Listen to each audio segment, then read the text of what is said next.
So let's discuss the Game Boy Color real quick. I am somewhat familiar with this console. While I never owned an original Game Boy, my color was lime green. I mostly had it for Pokemon and maybe a few Zelda games here and there, but I've been slowly increasing my experiences with it for sure. I played Mario Tennis and Golf on it. I've talked about Mario Bros. Deluxe, Donkey Kong Country, Donkey Kong Land 3, and plenty more. Heck, I've even talked about my love of Zelda on this little handheld. However, Kirby has his own game on the handheld too. Isn't that weird to say? Kirby, you know, the classic staple of Game Boy. But on the Color? Nah, just one game. And yeah, funnily enough, it's a spin-off. That sucks. It's also possibly the worst Kirby game too. Oh yeah, this game is one of the most debated titles in the lineup. Isn't that something? Kirby's Tilt N Tumble is one of the first games to use some type of motion controls, especially associated with the Nintendo, which, if they work fine, I'm normally okay with. But this game being the only Kirby game on the Game Boy Color is probably the main reason I picked this game to do a in-depth review on originally. Remember, I did a spin-off Kirby video not too long ago. Either way, it's time to begin this review. Kirby fans all say there's no bad Kirby game, but is this true? Let's take on Kirby and find out. Alright, let's dig into this lore-happy plot. The stars are missing and somehow DDD's behind it. What? Something explaining why Kirby is rolling around? Nope, not to my knowledge. Stars are gone, DDD's bad. Yeah, Kirby kind of forgives him in the end, but look, this story's just dumb. I'm at a loss to even talk about it. It's dumb and not in a fun way, unfortunately. Luckily, the game looks fantastic. Honestly, I could gush about the graphics for a long time, but I'll save you the time and highlight some things. First thing, Kirby's animations are top-notch for an 8-bit system. He honestly looks better here than even in the NES, which is awesome. King Dedede looks pretty good too, and classic Kirby enemies look just as good as their NES sprites, or even better in Waddle Dee's case, which is great. The environments look impressive and always look different enough to keep things lively, and the large goals are super colorful, almost celebrating the victory. Overall, with graphics, everything works incredibly well, bringing in bright visuals and showcasing the Game Boy Color's sprite quality very well. The music's okay. Cloud Stage is oddly familiar to Kirby fans, I'm sure, but Water Stage works really well for music, alongside the underground theme as well. The boss music's pretty familiar too, but honestly the rest of the soundtrack sounds more like a cheap Game Gear title than Kirby game. Overall though, between familiar tracks and some new ones, the OST isn't terrible by any means, and even the shorter tracks work well enough. They just sometimes sound like compressed Game Gear music instead of actual Game Boy Color music. Also, the credit scene being the classic Kirby Green Greens tune, fantastic touch. The entire game is incredibly charming, all things considered. The gameplay. Let's talk about this, I guess. Okay, so the entire point of the game is to tilt the screen.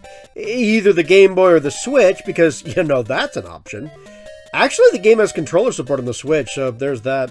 Either way, you play like Kirby is a marble and you're rolling him. The issue is you can also jump with the motion controls as well. If you're trying to be quick, it is super easy to get Kirby to jump instead of roll. This happens when you need Kirby to roll downward. If you're rolling upwards and then downwards really quickly, Kirby will jump, wasting your time. You are supposed to roll Kirby kind of diagonally to avoid this, but this can still be an absolute pain, especially when you're trying to be quick. Jumping does have its uses though. You can get on cloud platforms and defeat enemies among other things, but this is a pain when it happens on accident. Funnily enough, when I wanted to jump, it oftentimes didn't work. So that's fun. It's easier to do it accidentally than actually do the move on purpose. Outside of that though, Kirby controls fine. He rolls, he can do things very quickly or slowly depending on you. Neat.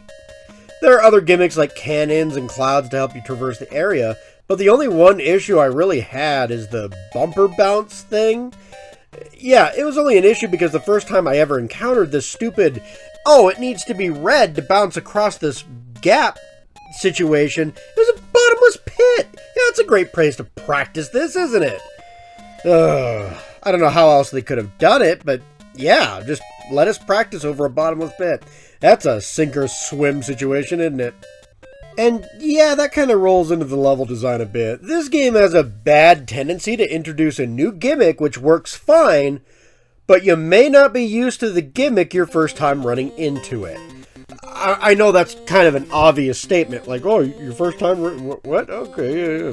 Therefore, practicing this gimmick is often near bottomless pits or other obstacles that you don't know how to deal with, and you end up losing lives very quickly because of it.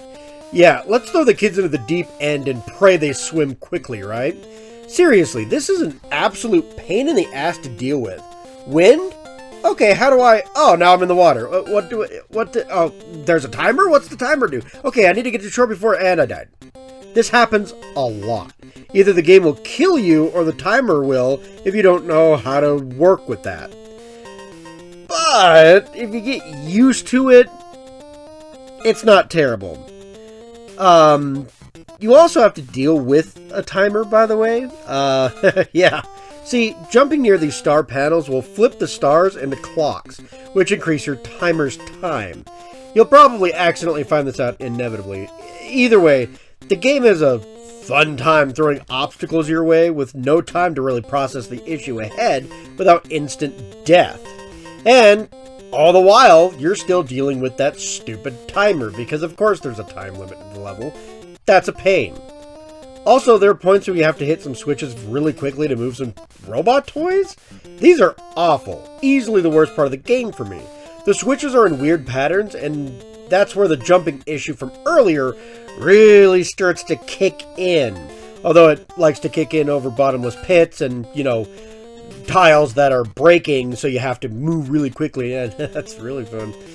Anyway, the timing on these switches, they really suck. They're super picky. You have to be really fast to hit all of these switches before they start undoing your hits, but the controls don't seem to really agree with this idea at all. And seriously, what's this silly little red star thing I run into every so often? Okay, so apparently finding all the red stars in each level unlocks bonus levels which are harder than normal. Nope. I found plenty of bonus rooms too. There are bonus rooms scattered all around which do increase your lives. Sometimes having stars which are like Mario coins and you can flip one up for 100 of them, you know. Yeah, some stars are worth more too.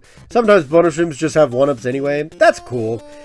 I only found these stupid red stars like twice on my normal playthrough. Oops. Also, harder versions of these levels, which already pushed my buttons, doesn't really sound appealing to me, personally. Especially with no level select options that I'm aware of. Meaning you basically have to replay the entire game just to get to that point. Although I could be wrong. I'm not sure. I didn't see anything on any lists or controls or anything like that, but who knows? I could absolutely be wrong. Maybe there is a level select. I'm not sure, but I didn't find it. No, I'm not going to play the game over again just to try and find these new levels. But it's kind of cool that there are new levels and stuff to find, so I'll congratulate you for that at the very least, but that's about all there is to it.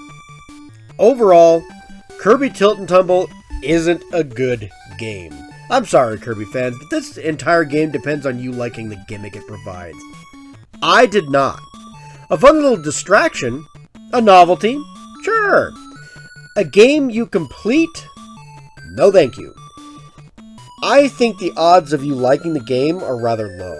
However, the game is charming, the gameplay mostly works, and there are some fun secrets to be had. There are some good in the game. It isn't Mario is missing levels of bad.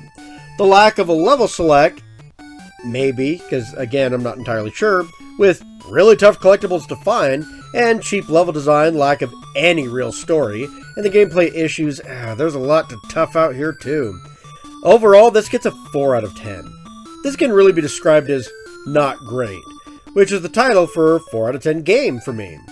I only say that because I don't think I've used 4 yet. Each one of my numbered ratings also has a tagline, so yeah, 4 out of 10, not great. It means there's some fun to be had, but overall it's still a mess. If you really tough out the game and after maybe a couple of repeated playthroughs, you might be able to give this a 5 out of 10, which is mediocre at best. But personally, I don't think that's a good game regardless. Oh well, I'll endure all the negative backlash from Kirby fans, as I say. This is kind of bad. If you agree or disagree with my review, you can comment down below. Also, liking and subscribing helps my channel out, just saying. And the bell icon for live updates keeps you up to date on my content. Take care, my minions.